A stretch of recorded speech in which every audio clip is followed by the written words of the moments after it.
Boa noite para você que está aqui ligando em mais um podcast, mais um episódio. E hoje, o primeiro episódio com um aparato um pouco mais profissional, apesar de que não tão profissional. Eu estou utilizando, sim, um microfone de lapela que eu comprei para celulares. Ele não é da melhor qualidade possível, foi o mais barato que eu encontrei, porque assim, não é como se eu fosse usar muito. Ah, mas você lança o podcast toda semana.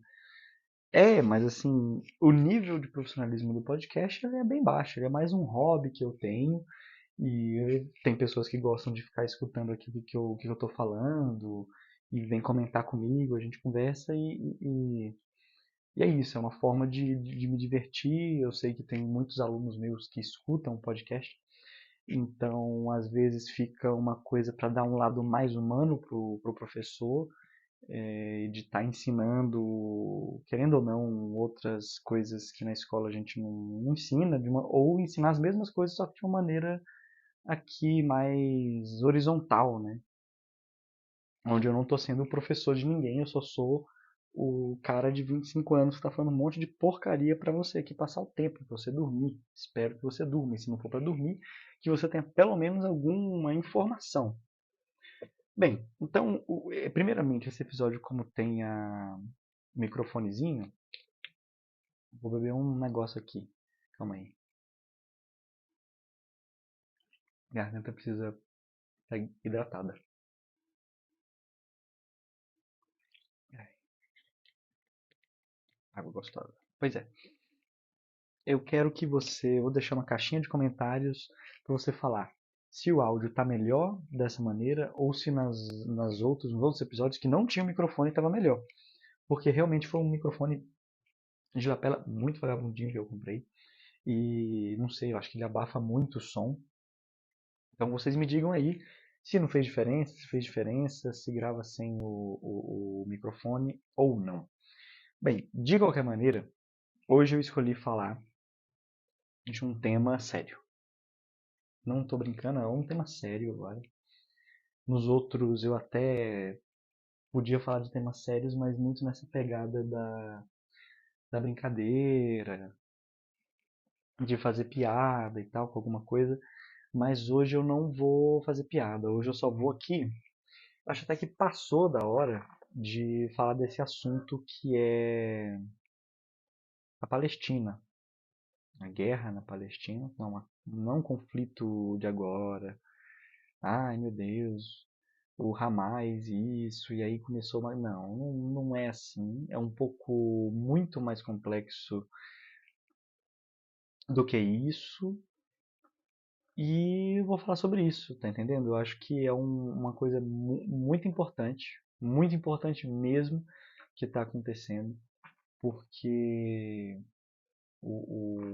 as coisas que estão acontecendo na Palestina com o povo palestino são decisivos hoje para a existência desse povo. Tô bebendo aqui mais coisa. Para esse povo no presente e no futuro. Bem, então, o que acontece? Eu selecionei aqui alguns materiais, certo? De mídia não hegemônica. E a gente tem que falar muito da mídia. Porque a informação que a gente tem acesso, as informações que a gente tem acesso, são da mídia chamada hegemônica. Ou seja, mídia dominante, né? O hegemon aqui que domina. Que é ocidental. Tem uma visão ocidental, uma visão muito atrelada a interesses políticos, a interesses econômicos de países e grupos específicos. Olha como é que é a Globo. Gente, a Globo ela surgiu, você pega a história da Globo, você vê que tudo que ela faz ou deixa de fazer tem a ver com escolhas políticas que estão ocorrendo ali dentro. Né? A Globo surge na época da ditadura, de maneira muito atrelada à própria ditadura, com vários processos complicados, assim, até de financiamento, de onde veio o dinheiro para formar a Globo. e tal. Então recomendo até aí o documentário Muito Além do Cidadão Kane. Vejam esse documentário. É um documentário, se eu não me engano, da década de 90.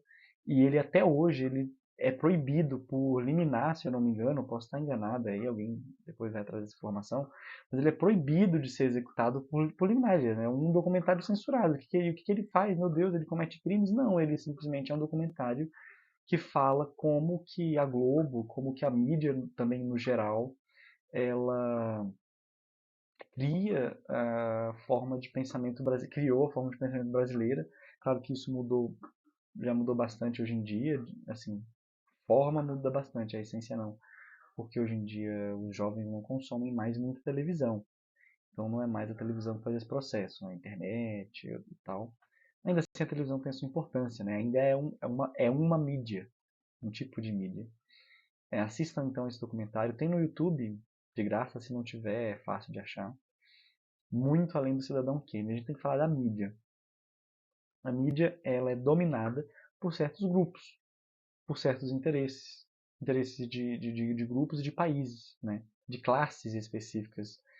E obviamente nunca vai ser a da classe proletarizada, empobrecida, não é classe pobre, é empobrecida, porque ninguém nasce. Ah, eu sou pobre, eu me sinto. Não. As pessoas são empobrecidas, são processos históricos. Obviamente, a mídia hegemônica nunca está atuando a partir do interesse dos excluídos, dos marginalizados, das classes empobrecidas, dos países, entre aspas, fracos, aí no ponto de vista da força internacional que eles podem colocar, imprimir nas dinâmicas, nas disputas internacionais, onde obviamente os países mais, entre aspas, fortes vão conseguir valer o seu interesse e a sua política. E a gente tem que se perguntar por que esse país é um país, entre aspas, forte nas relações internacionais. Por que tem mais preponderância? Porque os interesses deles valem mais. Aí a gente vai olhar para os Estados Unidos, a gente vai olhar para a Europa, ou para o Japão, sei lá. E aí, se você buscar o porquê, bem, você não precisa buscar muito. São os países que foram colonizadores, no caso da Europa, do Japão também, buscando ali um interlocutor nativo da Ásia, que é um país forte, né, sentido que eu estou colocando, dos Estados Unidos, que não chegou a tecnicamente colonizar outros países, mas utiliza a forma imperial de domínio. Os Estados Unidos hoje é um império. Hoje há muito tempo. Não é uma democracia, é um império. Mas a mídia faz com que a gente veja os Estados Unidos como uma grande democracia, né? E aí a ideia que se vende é que democracia é você poder falar a merda que você quer e foda-se e eleger pessoas de 4 em 4 anos ou aí em algum processo eleitoral, e esse virou o padrão do que é democracia. Qualquer coisa que destoe disso já não é democracia e tudo mais. Mas enfim, a gente não tá para falar disso. Então a mídia que a gente tem, quando vai falar sobre conflitos militares, ela nunca vai ser neutra. Por mais que ela se venda como neutra, não existe mídia neutra. Você sempre está tomando partido de alguma posição, né? E ó, o rapaz da moto está passando aqui. Ele está fazendo a proteção da rua. Bem, e eu estou falando devagarzinho porque eu estou com a garganta um pouco ruim. Vou dar um tempinho aqui, tá? Bem, o que eu estava falando? Tava falando da mídia, né? E o que eu estava falando da mídia, gente? Ah, da mídia de guerra, sim. Ela vai ter seus interesses, porque a gente tem que observar também que a guerra, hoje em dia, mais do que em outros tempos, ela é concebida numa perspectiva da guerra híbrida, ou de uma guerra total, com algumas formulações que surgiram depois ou durante a Segunda Guerra Mundial, de que a guerra não é apenas o conflito bélico, ou seja, os soldados atirando uns nos outros e tudo mais, mas que a guerra ela também é um artefato social ou psicossocial, geopolítico, político, enfim, de todas as maneiras possíveis, em todas as dimensões. Eu esqueci agora nas formulações da Guerra Fria, pelo menos as formulações ocidentais do que seria a guerra depois da Segunda Guerra Mundial, a guerra contemporânea. Tem lá 5 frentes em que a guerra ela é lutada. Tem a guerra de fato bélica, o combate, mas a guerra também é travada no campo psicossocial, ou seja, psicologicamente e socialmente, pelas pessoas, geopoliticamente, então ali é através do controle de políticos de certas regiões e tal, e tem outros aspectos que eu esqueci agora. Mas nesse sentido, a guerra hoje em dia, o seu aspecto militar propriamente dito do combate é a última etapa, muitas vezes, no conflito. Porque as primeiras etapas são as guerras econômicas, é a desestabilização econômica de um país, que você está colocando ali como inimigo. É a parte psicossocial. Então, como que eu faço guerra psicossocial, gente? Ora, eu tenho que conquistar corações e mentes. Antes da guerra estourar de fato, eu tenho que conseguir comprar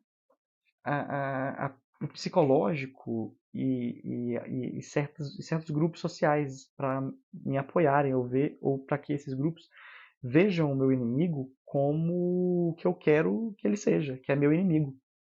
Então vocês vão ter que me apoiar. Então toda essa parte no estudo militar contemporâneo, ela tem tomado às vezes muito mais vulto do que o próprio combate físico entre armas ali. E isso leva a gente para o jornalismo de guerra. O que é o jornalismo de guerra ou a comunicação de guerra? Eu tenho que guerrear através do uso do jornalismo ou de todos os meios de mídia possível. Tenho que desqualificar meu inimigo, eu tenho que desumanizar ele, eu tenho que criar uma narrativa específica que é propensa aos meus interesses e demonize, desumanize ou crie outras noções não tão verdadeiras sobre aquele que vai ser meu inimigo. Eu tenho que desqualificar ele de qualquer maneira possível. Não interessa o meio, né? Então, isso vai ser o objeto do jornalismo de guerra. E quando a gente vê que a guerra na, na Palestina, entre Israel e Palestina, começou, a gente observou que a mídia tem dado muita atenção para isso. E a gente vê que a mídia brasileira, ela simplesmente é uma vendilhona. Assim, ela basicamente copia, sem tirar nem pôr, as manchetes, as informações que vêm dos meios de informação dos Estados Unidos, de próprio Israel e de outros locais da Europa que têm os seus interesses, e os seus interesses é de manter o Estado de Israel ali na região como uma parte da sua política geoestratégica de influenciar aquela região, por exemplo, os Estados Unidos, que por muito tempo não teve muita influência naquela região, quando eu estou falando disso assim no início do século XX e final do XIX, e que vai buscar ter mais influência ali, e Israel vai cair com uma luva, né? Criar um Estado de acordo com interesses, com uma visão ocidentalizada no Oriente Médio, né, no Oriente, que é chamado aí de Oriente, é positivo para os interesses dos Estados Unidos, para os interesses da Inglaterra, da França, enfim, dos países ocidentais. Enfim, os nossos meios de mídia simplesmente copiam os interesses dessas grandes fontes de informação, que são os interesses dos Estados Unidos, da Inglaterra e do próprio Israel. E aí a gente tem uma falta de mostrar o lado palestino.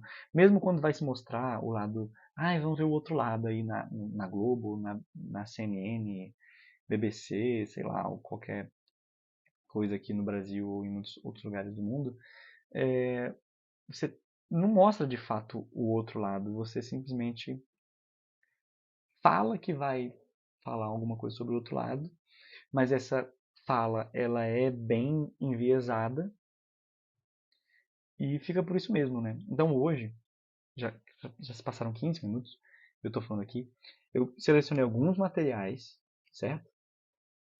Que eu peguei da onde esses materiais? Eu peguei de páginas na internet de notícias palestinas aqui no Brasil. Porque a gente tem uma população palestina no Brasil também, significativa. Aqui no Distrito Federal, em outros locais também aí, outros estados do Brasil. Então tem aqui a Federação Árabe Palestina do Brasil, que é a FEPAL. Você pode seguir ela nas redes sociais, FEPAL Brasil. Tem muitas informações sobre a Palestina, sobre a cultura palestina, feitas por palestinos ou por descendentes de palestinos, né, dessas famílias palestinas que emigraram para o Brasil. Então eu peguei aqui algumas matérias da FEPAL e peguei também da Juventude Sanaud, que também é outra rede de informações com o objetivo de trazer informações aqui no Brasil sobre a Palestina e feita por palestinos e descendentes de palestinos também. Pessoas que têm ali áreas que estudam os assuntos da Palestina, do Oriente Médio também são convidadas a participar dessas páginas, mas assim, o que interessa é que são palestinos escrevendo e criando seus meios de mídia e são meios críticos, né? E é importante para a gente ver que a Palestina não é só o Hamas, o Hamas, porque são religiosos fanáticos, etc. A gente nem entende, tipo, da onde veio o Hamas, por que ele veio, por que o Hamas tem força. E isso tem a ver com a situação na qual a histórica na qual a Palestina se encontra. E a mídia bate muito isso. O Hamas é terrorista, o Hamas é terrorista. E, tipo assim, gente, vamos ser sinceros, terrorista é um conceito que não é muito bem definido.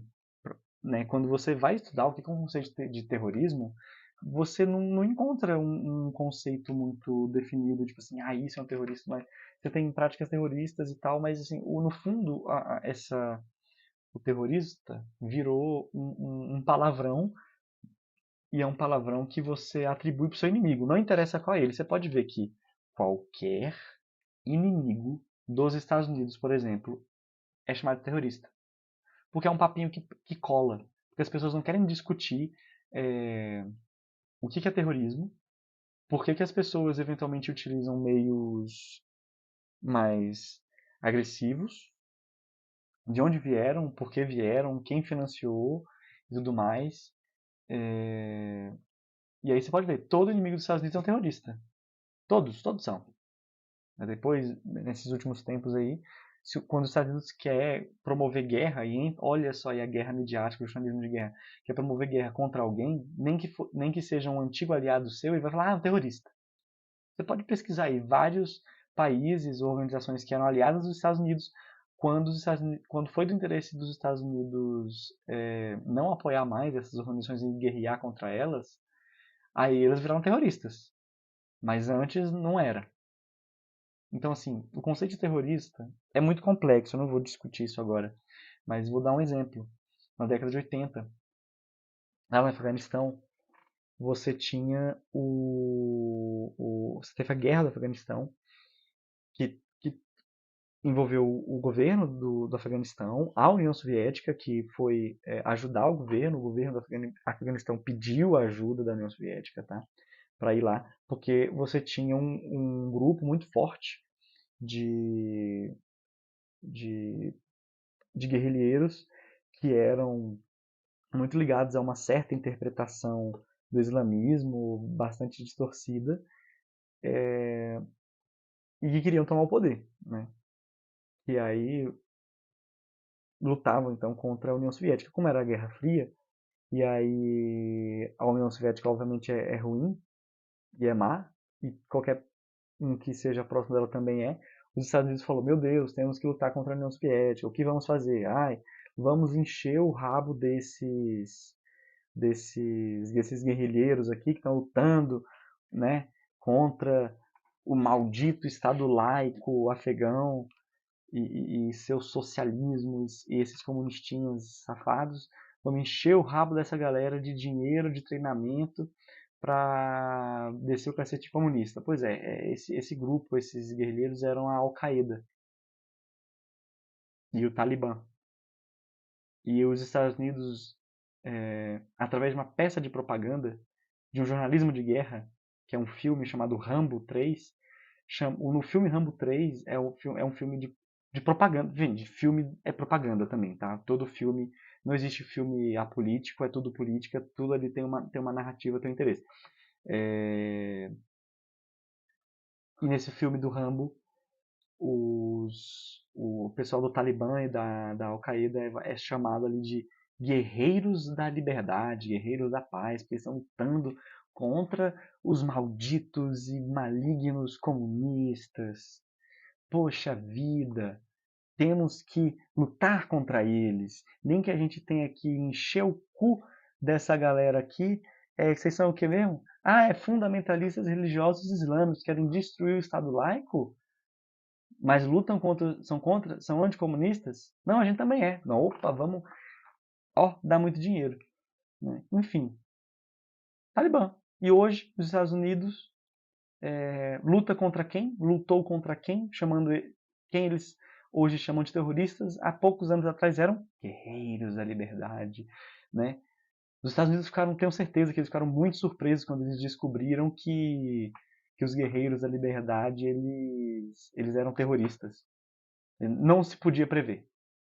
Era impossível prever que um grupo de fundamentalistas religiosos tem uma interpretação completamente à bublé e distorcida do Corão, né, do islamismo, iria fazer coisas malucas. Era imprevisível. Eu não conseguiria prever. Você conseguiria prever? Eu não conseguiria. Pois é, por isso que os Estados Unidos, né, teve que uma hora chamar eles de guerreiro da liberdade e de outros de terrorista. Eles perceberam, nossa, meu Deus, são terroristas. Aí eles, opa, temos que lutar contra eles. Né, gente, vamos parar com essa ironiazinha aqui, só com esse exemplo. Mas, enfim. Então, o que eu quero trazer hoje? Alguns materiais que eu selecionei dessas páginas de informação palestinas aqui no Brasil, certo? Então eu vou ler aqui, alguns são vídeos, outros são textos curtos. Os vídeos, eu vou tirar o áudio, eu vou ler a legenda aqui e vou ficar falando aqui para vocês, porque eu quero falar. É isso aí. Eu poderia baixar o vídeo e colocar aqui. Eu poderia, tá entendendo? Mas isso aí me gastaria tempo. Tudo bem que falar também gasta, mas eu vou gastar mais tempo falando do que editando, se eu tivesse que editar. Mas esse podcast é um podcast sem edição. Não tem edição. Ou tem o mínimo possível. Aqui é proibida a edição, aqui é proibido o profissionalismo.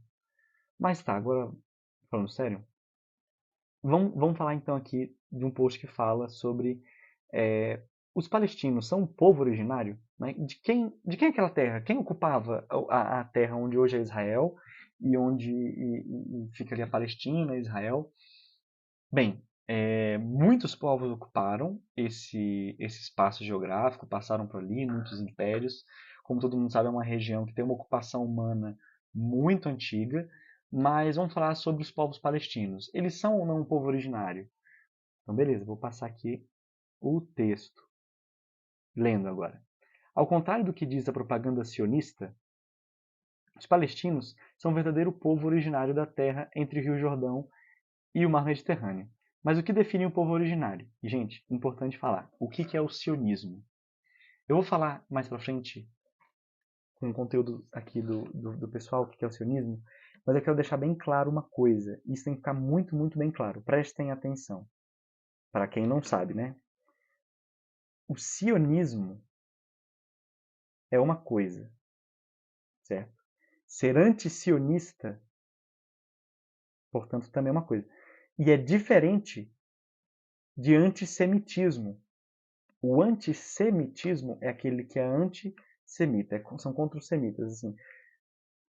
Reduzindo muita discussão, é uma pessoa anti-judeu. É uma pessoa que tem preconceito e discriminação contra judeus, pelo fato delas serem judias, certo? Então você vai lembrar aí do Hitler. Ah, o Hitler e o nazismo são antissemitas, porque eles odeiam os judeus. Sim, são antissemitas, eles odeiam os judeus. Né? Odeiam essa etnia. O judaísmo, além de uma religião, é uma etnia, é um grupo. Então, de maneira muito simplória, é isso. Ser antissemita é ser anti-judeu, é ser uma pessoa preconceituosa com os judeus, porque são parte de uma religião X, que é o judaísmo, ou de uma etnia, né, que é a etnia judaica ou semita. Ser anti-sionista é outra coisa, certo? Você, por ser anti-sionista, não necessariamente é antissemita. Tá, o que é o sionismo? O sionismo, eu vou falar aqui depois um pouco mais, mas o sionismo é uma ideologia que surge ali no século XIX, na Europa, nos círculos ali de cristãos e judeus, que colocam essa ideia de que os judeus são o povo da terra lá de Jerusalém, tem que voltar para lá, tem que voltar para a área deles, né, que é o chamado restauracionismo, tem que restaurar o seu povo lá naquele local, lá de Jerusalém, proximidades e tal. Então essa crença de que os judeus têm que retornar para a sua terra. O que a gente vai discutir aqui, o que são a terra dos judeus? Será que os judeus têm terra? Será que, enfim, como é essa história? Mas que tem, então, o sionismo é essa ideia. Estou falando assim de um resumo, depois a gente vai ver mais. A ideia é que os judeus têm que retornar para lá, eles têm que povoar aquele local que é o lugar, terra santa deles. Né? Se for isso, então tá fudido, porque aquele lugar é terra santa de um zilhão de religiões diferentes, e aí? Quem que é o certo? Pois é.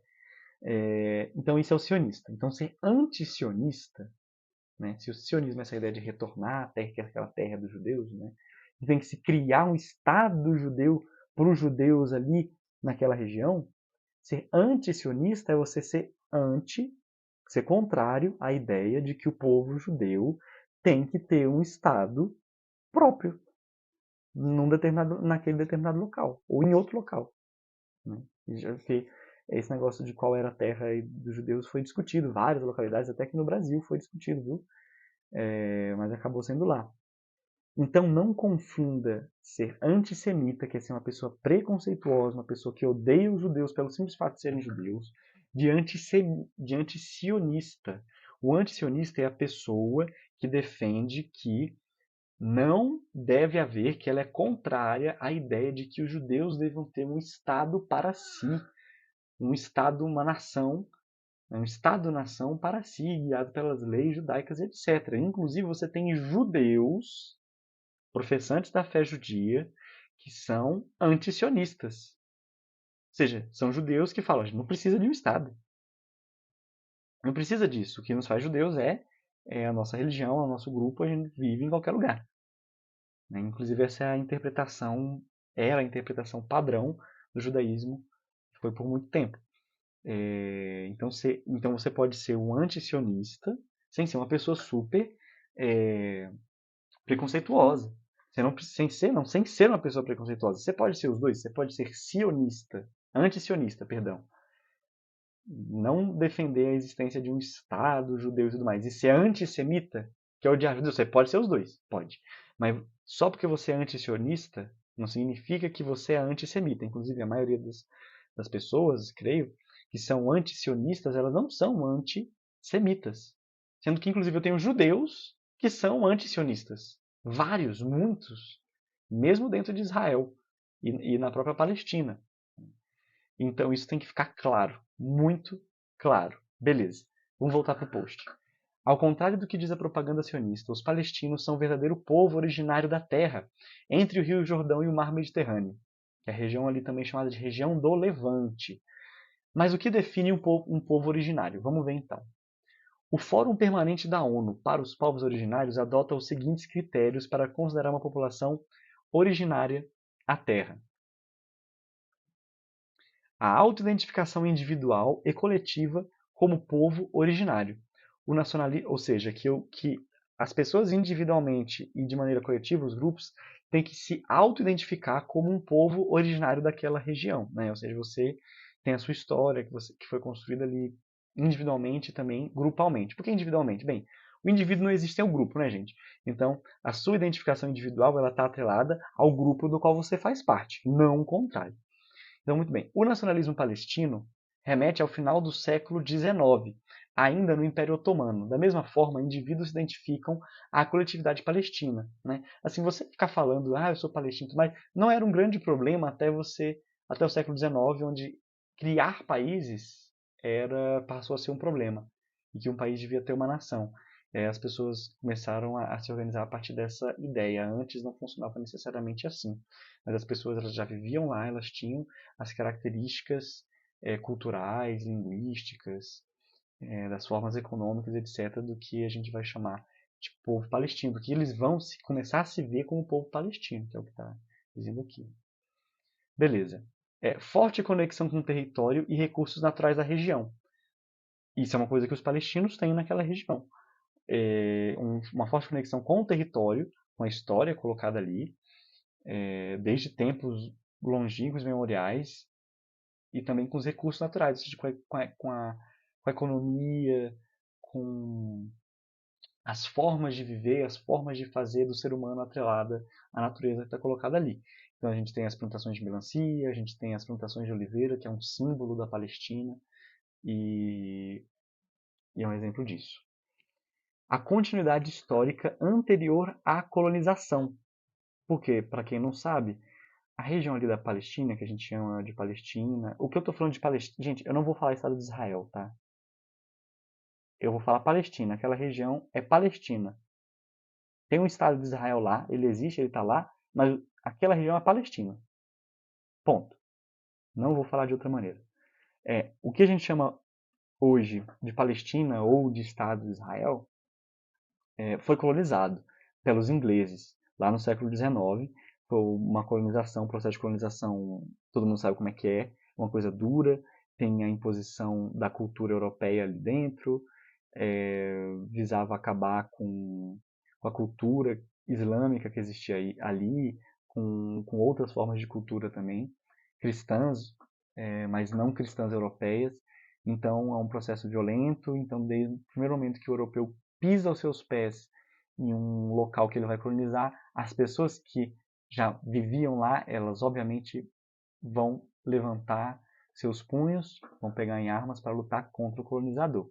Então aqui, continuidade histórica anterior à colonização. Mesmo vivendo por séculos sob o domínio colonial, seja dos otomanos, dos britânicos e agora dos sionistas, ou seja, do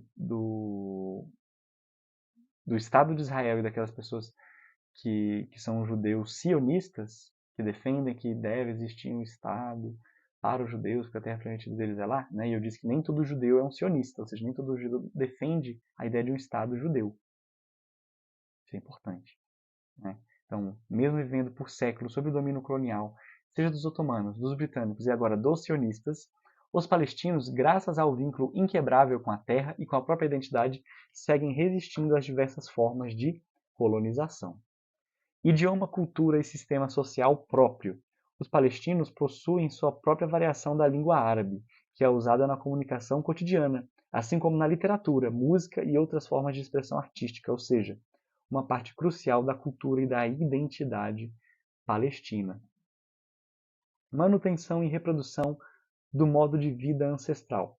São gerações a se perder no fio do tempo de famílias palestinas vivendo e cultivando a terra, sejam as oliveiras, os laranjais de Yafa, ou mesmo a tradição pesqueira em Gaza. Gaza, que foi tem uma parte ali voltada para o mar Mediterrâneo, se eu não me engano, e foi um grande porto romano e para outras civilizações também por milênios. Então isso é interessante de ser dito. Bem, então esse é um conteúdo bem curtinho, né? E, bem, esse aqui foi o primeiro material que eu preparei para vocês. O segundo material, outros materiais aqui que eu coloquei, na verdade eu não sei que ordem que eu falo, que eu acho que eu vou falar disso aqui, que é sobre o sionismo. O que é o sionismo? Né? Então vou ler aqui essa outra publicação. Restauracionismo e sionismo cristão. A instrumentalização da fé judaica pelo protestantismo e pelo colonialismo europeu. O sionismo, ideologia racista e supremacista que prega a colonização... Gente, eu esqueci de falar isso. Isso é muito importante. O sionismo, além de defender a ideia do retorno, de um suposto retorno dos judeus para uma terra santa e criar um estado dos judeus para lá, está muito fundamentada na ideia de que o judaísmo, nessa interpretação do sionismo, não estou falando de todas as interpretações dos judeus, do judaísmo como um todo, mas dessa específico, né? Mas de que os judeus e o judaísmo, nessa interpretação aí sionista, seriam fruto de uma civilização mais avançada, que é o fruto da civilização ocidental e europeia, então que eles deveriam voltar ao Oriente Médio, ou seja, para as chamadas hordas asiáticas e bárbaras, para civilizar aquele povo, aqueles povos, civilizar aquela região que estava perdida ali, jogada ao islamismo e a coisas erradas e toscas e formas não civilizadas de convívio, porque a única forma civilizada de sociedade que poderia existir seria a europeia. Então nós, judeus, europeus e sionistas, devemos ir para lá com a ponta de lança da civilização europeia para buscar, através da colonização, levar o pensamento civilizado para esses povos bárbaros e incultos. Por isso aqui está falando que o sionismo é uma ideologia racista e supremacista, porque o sionismo parte do pressuposto de que os judeus e a cultura europeia ocidental ela é superior, supremacismo, né? Ela é superior à cultura islâmica e à cultura também árabe, são coisas diferentes, tá? Cultura islâmica é uma coisa, cultura árabe é outra. E a cultura árabe, que os árabes são sub-humanos, certo? Sub-humanos, que os islâmicos também são sub-humanos, que os cristãos, que tem ali outras formas de cristianismo, né, com outras tradições, mas que aqueles cristãos árabes também são sub-humanos, que devem ser exterminados, reeducados e, com o tempo, eliminados daquela região para dar lugar a uma civilização verdadeira, que seria o quê? A civilização sionista, judaico-sionista, de inspiração europeia. Por isso é que diz, o sionismo é uma ideologia racista e supremacista que prega a colonização da Palestina e a limpeza étnica de sua população originária. Limpar etnicamente é limpar um povo, exterminar um povo. Isso pode ser feito de várias maneiras. Pode ser feito de maneira muito direta, que é matando todo mundo, dando um tiro na nuca de cada um. Pode ser feito de maneiras indiretas também, de você vai segregando aquela população, você vai marginalizando aquela população. Pensa nas favelas aqui no Brasil. São pessoas que têm as suas condições de vida negligenciadas e colocadas em situações muito difíceis, poderiam ser solucionadas, mas essa solução não chega porque o Brasil também tem uma ideologia racista e supremacista, olha só, né? Aí a questão de exterminar as populações empobrecidas e populações negras que ao longo da construção da história do Brasil são vistas como populações a serem exterminadas e mitigadas. Então, por isso também aqui é a mesma ideia, né? Então, sionismo, ideologia racista e supremacista que prega a colonização da Palestina e a limpeza étnica de sua população originária. Se proclama de maneira vulgar o movimento nacional para a autodeterminação do povo judeu. Isso é o sionismo. Porém, essa tese, além de tosca, é falaciosa. O sionismo não tem origem na teologia judaica, mas sim no universo cristão, cristão protestante, fruto da perseguição dos europeus à fé judaica. E se tornou um prato cheio para o colonialismo europeu. Muito bem. Aí aqui fala de outro post que foi colocado na, na rede, que eu pulei. Pô, muito bom. Então eu vou ler ele agora. Foda-se, vou ler aqui. A volta dos que não foram. O mito do retorno na ideologia sionista. Retorno sem saída? O sionismo é um projeto colonialista europeu que instrumentaliza a fé judaica. O mito do retorno é a pedra angular dessa ideologia racista e supremacista.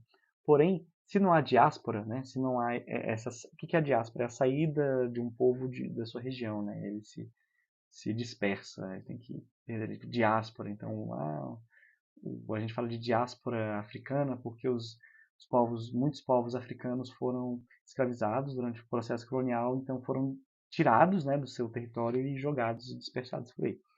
Porém, se não há diáspora, como poderia haver retorno? A Bíblia não é um livro de história. As fábulas do Antigo Testamento, como o Êxodo dos Hebreus, guiados por Moisés do Egito a Canaã, a terra dos cananeus, não encontram respaldo na arqueologia moderna, porque muito dessa ideia, né, de que os judeus saíram do lugar e tiveram uma diáspora está na Bíblia, né, e que tem essa ideia, essa história do José e tal, que os judeus foram expulsos do Egito e não sei o quê. E aí a gente tem que ver a partir da ótica, não da ótica, né, mas a partir dessas histórias bíblicas que fundamentam essas visões sionistas e tudo mais, a gente tem que ter um olhar científico sobre elas. E bem, ter um olhar científico significa dizer que a Bíblia não é um livro de história. A Bíblia ela não é uma fonte histórica absoluta. Assim, ela é uma fonte, é um livro, tem ali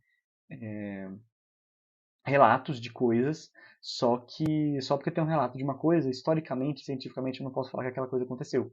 Só porque está num livro, sendo que é um livro de uma religião, então ele tem um viés, que é defender aquela religião e os interesses de quem estava escrevendo naquele momento e tudo mais. Então, é isso que quer dizer que a Bíblia não é um livro de história, ela não é uma fonte histórica de maneira absoluta. Eu posso utilizar ela, sim, para buscar informações, e etc., mas ela não é uma fonte histórica, certo? Então, as fábulas do Antigo Testamento, como o êxodo dos hebreus, guiados por Moisés do Egito a Canaã, a terra dos cananeus, não encontram respaldo na arqueologia moderna. Não há vestígios da travessia de 600 mil pessoas para o deserto, nem da presença judaica em arquivos egípcios. Gente, isso é verdade. Pode ser muito chato para as pessoas que gostam muito da Bíblia, mas não existe nenhum registro histórico. Na verdade, existem não só a falta de registros, mas registros que digam o contrário da presença, né, de judeus nessa região do Egito naquela época e, portanto, da própria existência dessa história. A gente vê isso mais como uma história que foi criada em um certo momento pelos judeus, está no Antigo Testamento, né? Então não existia cristianismo, essa parte não foi escrita por cristãos, mas por judeus, mas para justificar certas visões que eles tinham ali, naquele momento. Então não há vestígios da travessia no deserto, nem da presença judaica em arquivos egípcios, ou seja, não existiam judeus naquele período histórico, naquele local. Os hebreus nunca conquistaram Canaã? Não. Os primeiros agrupamentos judaicos eram pastores nômades de Canaã, ou seja, cananeus professantes de um incipiente monoteísmo e não um povo distinto que lá se instalou. Então você tinha grupos,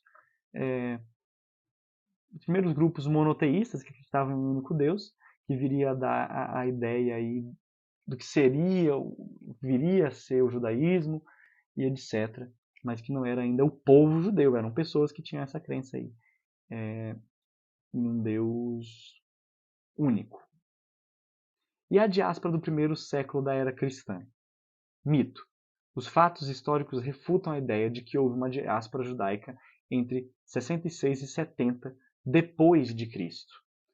Em 98 depois de Cristo, por exemplo, surge o imposto fiscos judaicos, exclusivo para professantes do judaísmo na Palestina, ou seja, judeus na Palestina. Então, existe a ideia de que os judeus eles sofreram uma diáspora, foram expulsos ali da região entre os anos 66 e 70 depois de Cristo, mas alguns anos depois, em 98 depois de Cristo, você tem o imposto fisco judaicos, que é exclusivo para judeus que moravam naquela região. Então, se tem judeus ali, como é que eles não tinham ido embora?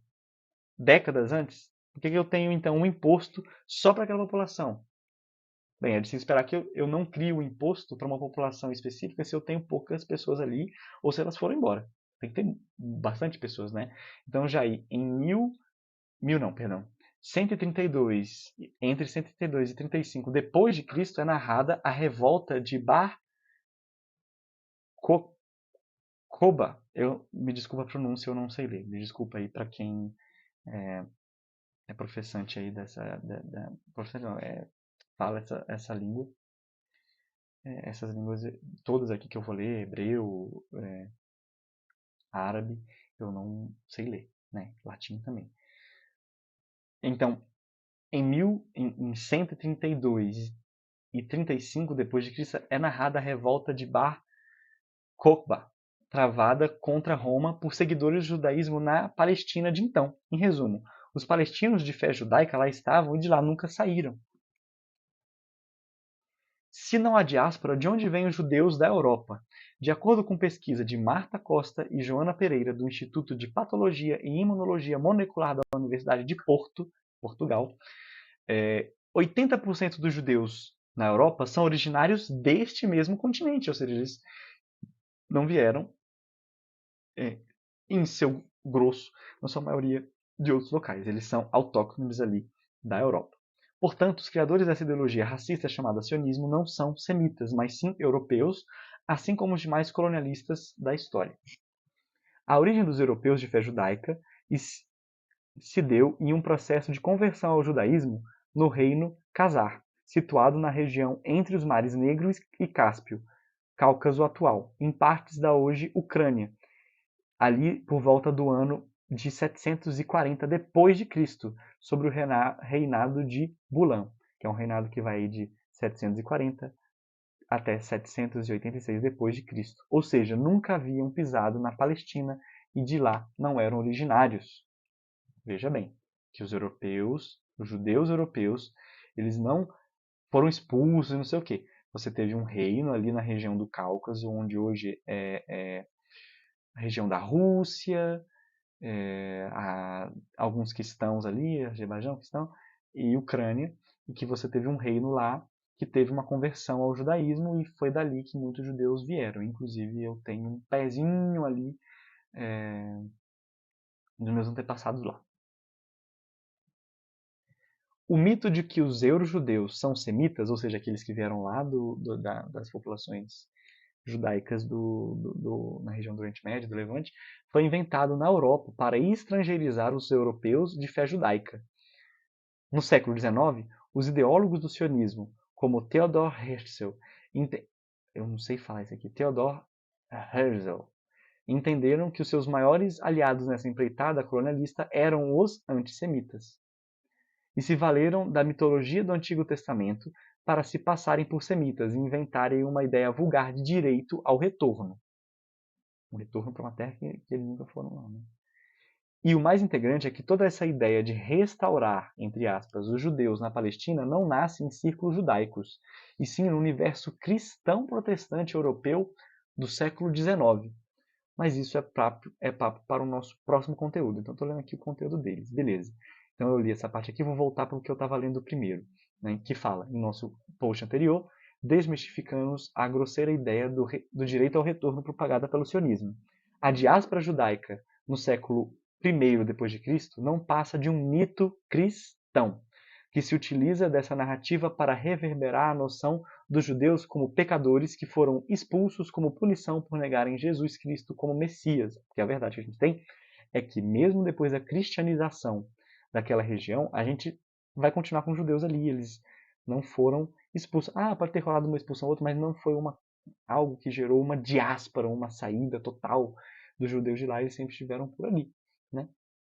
Ou seja, a origem desse mito é fruto do ódio aos protestantes da fé judaica, né? Do ódio dos protestantes à fé judaica, típico da Europa e da nascente Igreja Católica. Esse ódio aos seguidores do judaísmo, vulgarmente chamado de antissemitismo, ódio aos seguidores do judaísmo, vulgarmente chamado de antissemitismo, atravessou a história da Europa e foi utilizado para estrangeirizar os europeus de fé judaica. Porque o que você tinha era que a Europa passou por um processo de cristianização, onde ser cristão, em especial católico, né, com o papado se estabelecendo ali, o papado católico, ele vai se estabelecer como uma religião oficial ali, e outras religiões vão ser proibidas, vão ser mal vistas, e mesmo que você tivesse nascido ali, você vai ser visto como um estrangeiro, né? Um outsider, uma pessoa de fora, que tem que ser ou convertida ou expulsa, certo? E isso nasce ali com a cristianização da Europa a partir da Igreja Católica, mas é claro que essas noções elas continuam não só com a Igreja Católica, mas com todas as outras denominações cristãs na Europa, porque essa ideia se torna uma pedra angular do cristianismo na Europa, naquele momento e ainda hoje.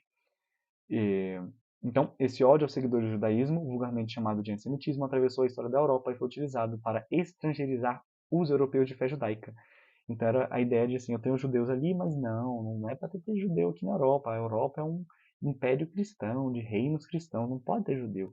Então eles têm que ser expulsos, eles não podem ser vistos como parte daquela comunidade. Então isso quer dizer a palavra estrangeirizar os judeus europeus. Eles eram europeus, mas eu precisava estrangeirizar eles para justificar a ideia de que eles têm que ser expulsos ou que eles têm, no mínimo, que se converter. Curiosamente, a ideia de retorno não povoava o imaginário dos professantes do judaísmo até o século XIX, mas nos círculos protestantes existia uma ideia parecida, um tal de restauracionismo ou sionismo cristão. A Reforma Protestante, no século XVII, propôs uma nova e bem literal leitura do Antigo Testamento. Essa interpretação literal sugere que a restauração, entre aspas, dos povos judeus na Palestina é uma parte da profecia bíblica que vai desencadear o Apocalipse, a vinda do Messias e por aí vai. Mais grotesca ainda a ideia de que, quando chegar o juízo final, os judeus deveriam se converter ao cristianismo, aceitar Jesus como Messias ou queimar no inferno, ou seja, ser de novo excluídos. Mesmo assim, isso não impediu a aliança entre protestantes, evangélicos e outros grupos pentecostais com o sionismo, que surgira no século XIX até hoje. O restauracionismo se tornou extremamente popular no establishment britânico, ou seja, ali na ideia do governo britânico, no pensamento político britânico, vamos colocar assim, no século XIX. Em 1839, Lord Staffenbury, influente político britânico, publicou um artigo no periódico The London Quarterly Review, chamado O Estado e Restauração dos Judeus. E ele diz, palavras dele, é preciso encorajar os judeus a retornarem em números ainda maiores e se tornarem outra vez os cultivadores da Judéia e da Galiléia. Embora sejam de fato uma gente cabeça dura e de coração sombrio, afundada na degradação moral, teimosia e ignorância do Evangelho, eles são não apenas dignos de salvação, mas também vitais para a esperança da salvação da cristandade. Veja as palavras. Embora sejam gente cabeça dura, de coração sombrio e afundada na degradação moral e teimosia e ignorância do Evangelho, está falando que o judeu basicamente quase não é gente. Né? O rapaz aqui da Inglaterra. Ele fala, eles, né, os judeus, não eles são não apenas dignos de salvação, ou seja, o interesse é de cristianizar essa galera. Eu não gosto do judeu, porque eles sofrem muito, eles têm que voltar para porque tem que ser cristianizado. Então tem que ser digno de salvação. Assim como, né, a ideia aí da colonização vai se aplicar aos povos. Mas também vitais para a esperança de salvação da cristandade, porque o Messias só vai voltar nessa interpretação aí quando os judeus voltarem para a terra deles. Tem que desencadear uma coisa, desencadeia a outra, né? Staff. Shaftenbury, Shaftenbury, é o nome do menino aqui, não é Staftenbury, não, Shaftenbury, inaugurou o que se tornaria uma tradição na política britânica ao longo dos séculos XIX e XX. Ele foi um dos primeiros a unir as crendices restauracionistas oriundas da interpretação literal do Antigo Testamento com um projeto colonialista britânico. Entende-se projeto de expansão político, cultural e econômico do Império Britânico, também do capitalismo. Leia outro trecho do artigo de Shaftenbury. E aí ele diz, o rapaz, os judeus poderiam ser úteis no apoio à derrubada do Império Otomano, ajudando-nos assim a atingirmos o principal objetivo da política externa britânica na região. Nunca se tratou de uma questão religiosa, mas sim de um projeto de poder colonialista. E eu acrescento, não apenas colonialista, como de formulação do Império Britânico, como está colocado aqui, mas de expansão do capitalismo. Ponto. Outros políticos britânicos que ajudariam a selar a catástrofe palestina também foram influenciados pelo restauracionismo, como Arthur Balfour e David George Lloyd. Né? O Balfour ele é famoso porque ele redigiu uma parte importante ali de como seria a divisão do Oriente Médio depois da Primeira Guerra Mundial, na época da Primeira Guerra Mundial. Então, que ao redigir a infame declaração que leva o seu nome, Balfour acreditava que estaria sendo ele próprio o instrumento da vontade divina e colocando em marcha a profecia do Apocalipse cristão. Esse é o cara. E como as ideias restauracionistas chegaram aos judeus que formariam o sionismo político.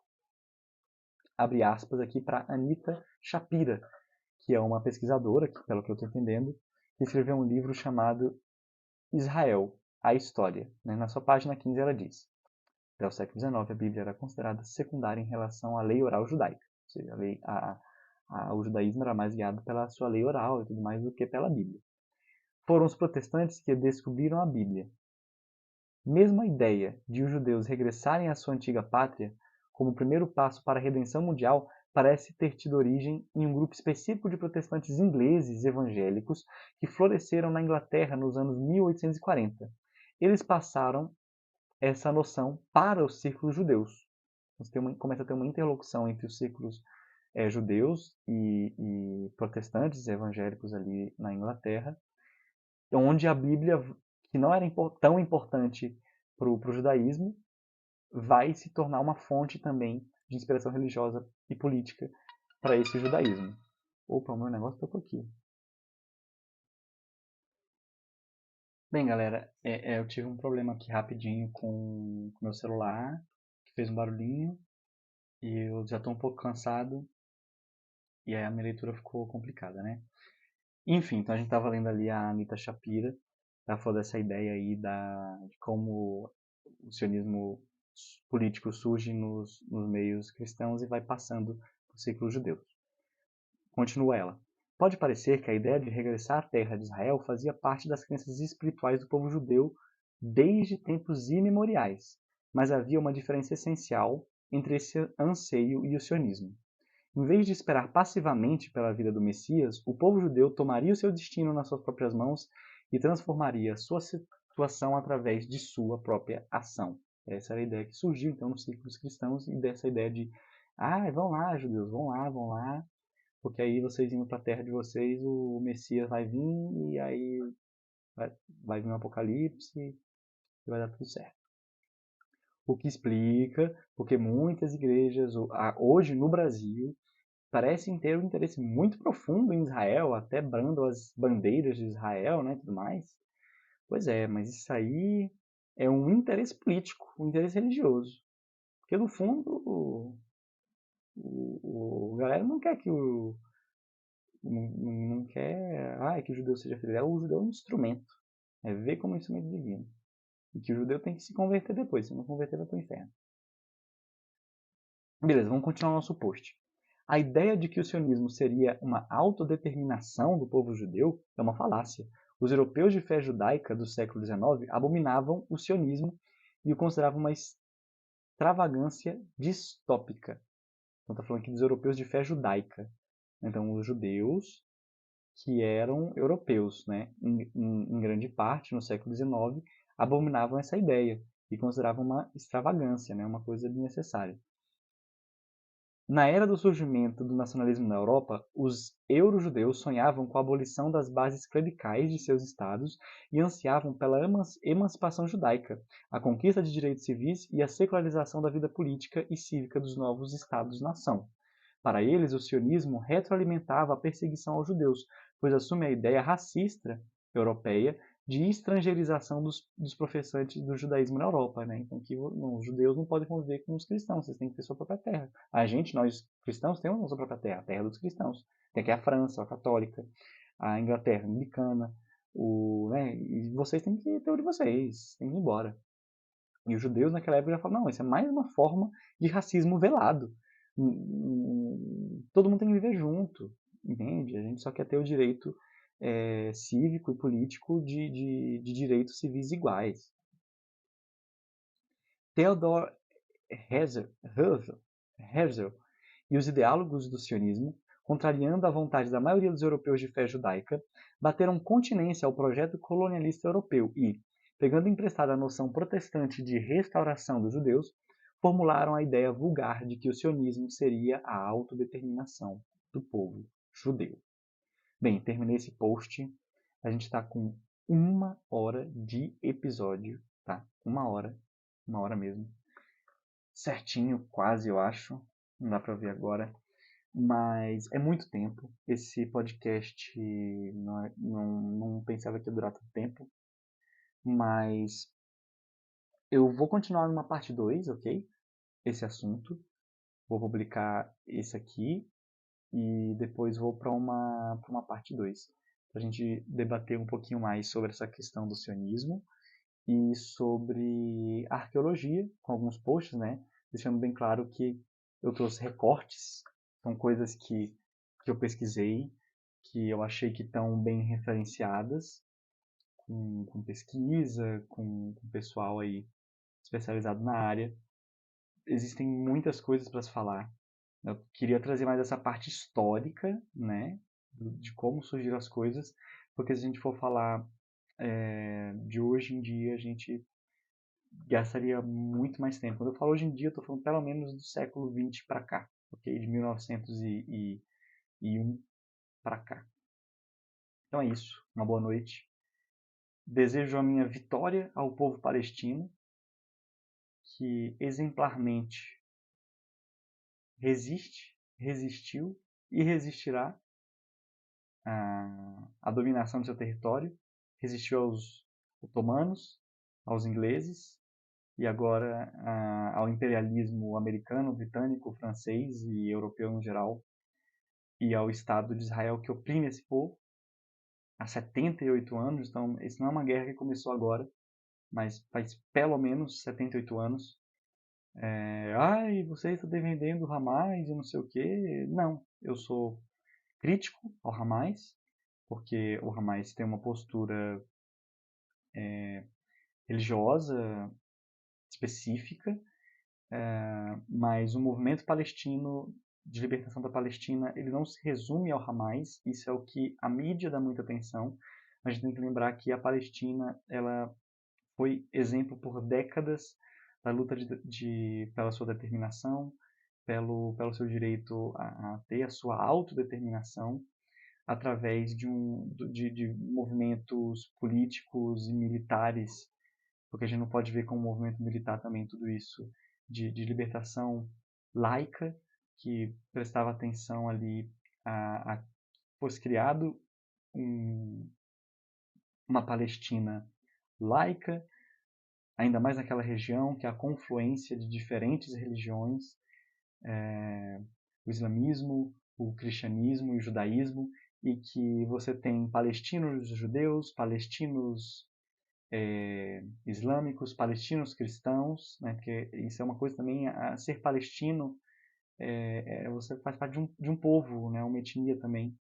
Não sei se, eu posso estar falando merda, né? Mas é uma etnia, é um povo, e não é a religião que define necessariamente o povo, né? Mas por isso você tem palestinos que vão ser cristãos, palestinos que vão ser judeus, palestinos que vão ser islâmicos. Se eu não me engano, a maioria são sim islâmicos, mas tem uma grande porcentagem de palestinos cristãos também, é muito mesmo, e também dos judeus, né? Mas eu acho que os principais, se eu não me engano, posso estar errado, em primeiro lugar islâmicos, em segundo cristãos.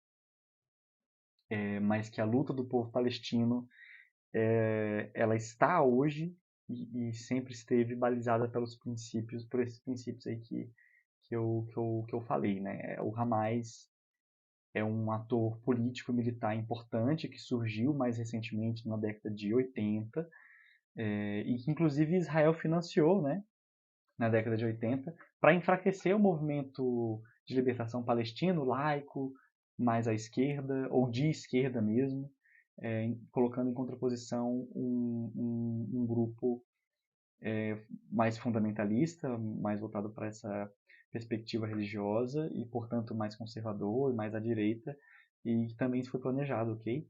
É claro que só Israel fez tudo, mas Israel financiou o Hamas por anos para dividir para conquistar. Já ouviu essa frase? Divida para conquistar? Divida seu inimigo para conquistar?